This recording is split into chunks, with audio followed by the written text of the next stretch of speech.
बीडच्या आष्टीमध्ये तरुणाची हत्या केल्याचा आरोप, मारहाणीत तरुणाचा मृत्यू झाल्याचा कुटुंबियांचा आरोप। तरुणाच्या मृत्यू प्रकरणी गुन्हा दाखल करण्याची प्रक्रिया सुरू। आष्टीतील हत्येच्या घटनेचे फोटो संतोष देशमुखांसारखेच, अंजली दमानी यांचा आरोप। तर धनंजय मुंडेंना तिथेच शरद पवारांनी धडा शिकवला असता तर आज हे घडताना दिसलं नसतं, बीड प्रकरणानंतर दमानी यांची टीका। विधान परिषद पोटनिवडणुकीसाठी भाजपचे 3 उमेदवार आता निश्चित।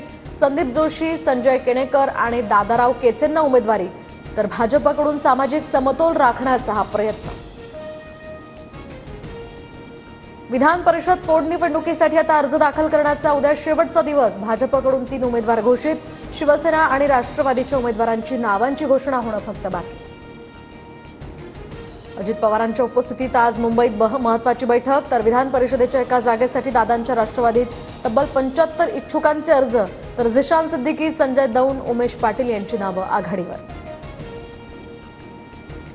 भाजप आणि आरएसएसचे नेते फक्त दंगली भडकवण्याचं काम करतात, संजय राऊतांचा भाजपसह मित्र पक्षांवर गंभीर आरोप।